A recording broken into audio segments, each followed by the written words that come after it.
हाँ बहनी, देखा कौने प्रकार से दुआरे बैठी यहाँ हमारे सड़क पर का घर महार ये आगे बैठी यहाँ हमारी इज्जत लेती यहाँ का करती यहाँ और 40-45 के पिंड हमार इनका हम गुजर नाही होत बा। ये आए के मुहारे सज धज के बैठी यहाँ। तो सुना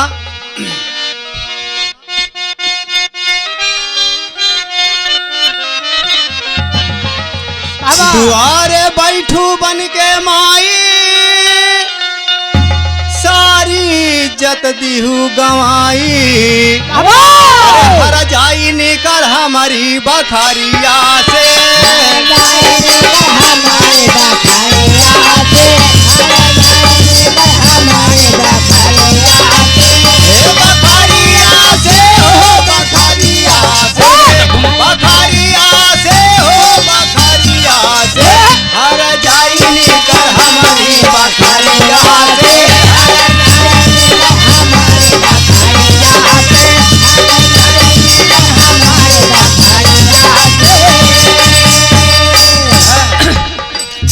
देखा बहनी इतनी जोर गर्मी होती है कि कहूँ घरे बहरे रहाइश ना बा, लेकिन ये सासु हमारे हमका यह देख के जरा थी तनका दुआरे मुहारे आके बैठ गए कि देही में हवा बया लग जाए तो बताओ 41-45 पिन हमारे बा वही तो हम चुरी जाती है। नीचे पेटी कोट ऊपर से 12 हाथ का साड़ी कहूँ रहाइश ना भाई अब तो सबके चाहे जो हो, लेकिन हमें देही जैसे आगे लागी बा अब इनका कह दी इनका कह दी मिर्चा लागे और का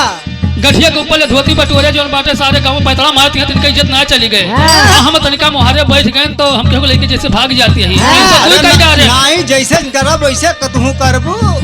देखा देखा अम्मा सुना तू हमका देख के जरा तू हम केहू देखे से का हुआ था तो उन्होंने नकानी खोदे रही ना नूल लंगड़ी यही और जौने खानदान के बिटिया हुई कि केहू आज तक उंगली ना दिखा सकत हम देवर मिठाई लाल तू तो हमारे भाई परे है सहूर। हाँ भाई क्यों हसरमपुर भाषा कैसा कहते तू तैला खराबियां हैं नहीं नहीं यही नया देवर नैहरम जो रहे हैं नैहरम रहे हैं और 14-15 किताबें पढ़ी यही और सयान रहे हैं हम अकेले पढ़े जाते रहे हैं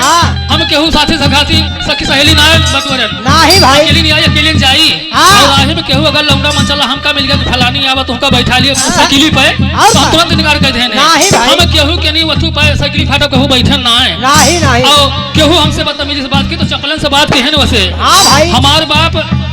हमार बाप बिरगिट में 12 वर्ष के चौधरी है और यही हमारे नीके सहूर दे के नहीं हमारा बाप महतारी कभू ना पूछिस कि बच्ची तू कहाँ गई रही हूँ और कब आवत यह कहाँ जाती है। और एक बात बताई बूढ़ा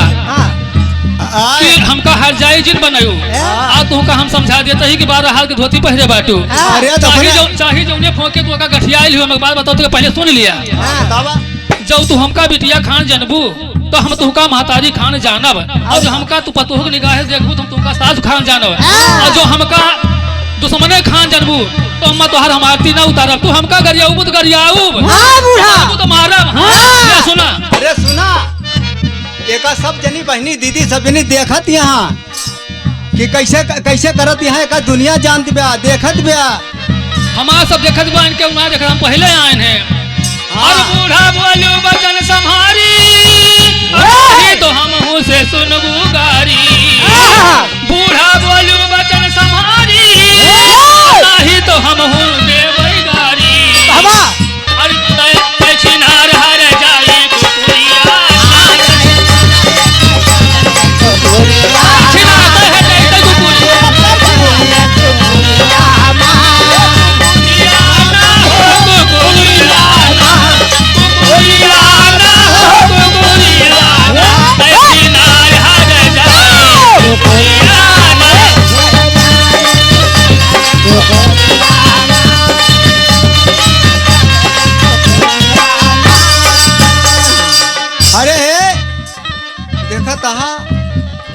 तकले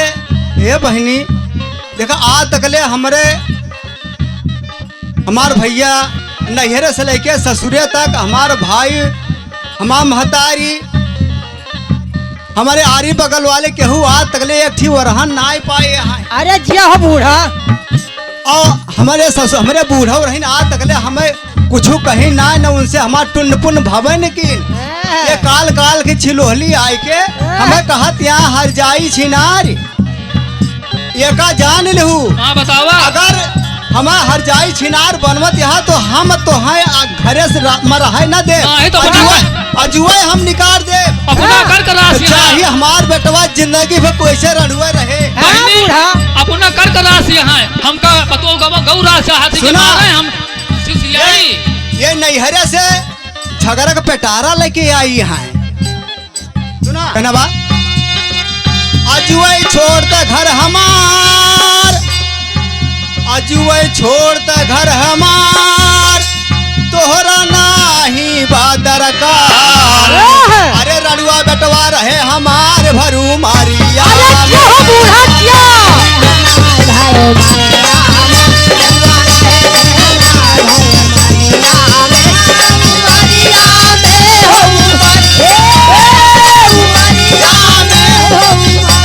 हमें बेटवा रड़ुआ रहे हमार भरू मारिया में रड़ुआ रहे हमार भरू मारिया में।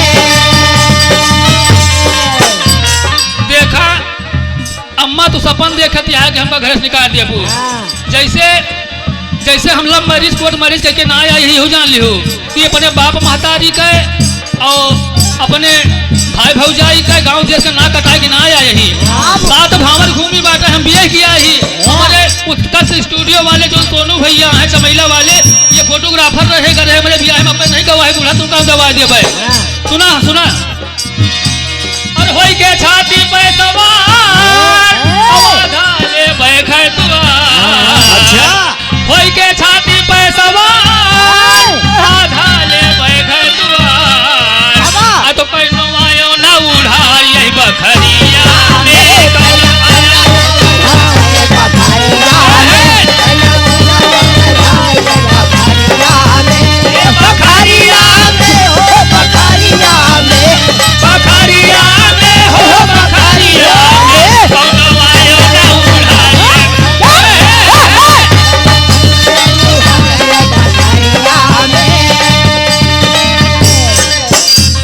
अच्छा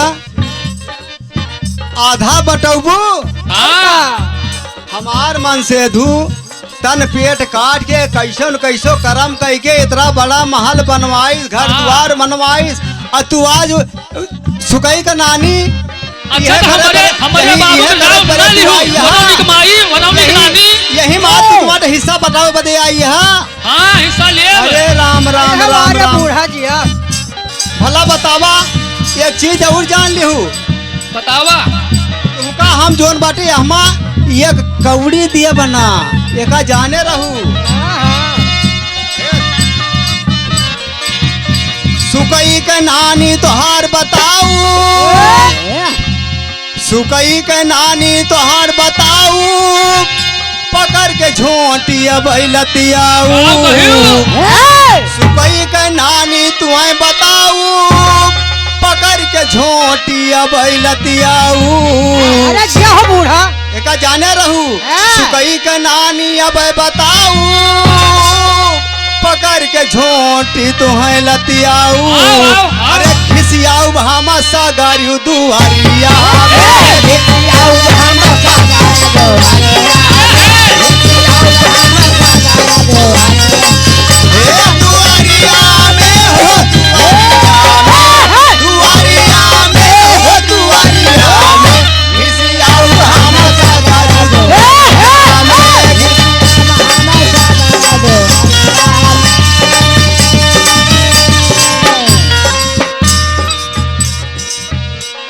देखा सुना ये हमा ना इनके वाली केहू के हन हमा वाली बहुत ने अपन अपन घर झगड़ा केहू ना देखे दूसरे घर बहुत ने बटुरिया बाटे। ये आई ही तो का औता छान छपरा छवा ही लिंटल दवाई दी हिंदू ने दूसरे के बनाम दुनिया बाई परी सी वैसे ना बता सकी 100 में 5 वैसे और अपने बनाम केहू बाई परी ना दूसरे के बनाम तो सभी बाई परी थी। और सुना बूढ़ा भौजी हम तोहरी मार रहा देवाऊ ना देवर हम जनता है हमार सहूर तू हाँ भाई अरे बहुत दूर का धोई यहाँ तू अब बूढ़ा भद्रा ले बुता पकड़ के झोटा ले बुखार बूढ़ा भद्रा ले बुतार पकड़ के झोटा ले बुखार यही है भूत सवार यही बेरिया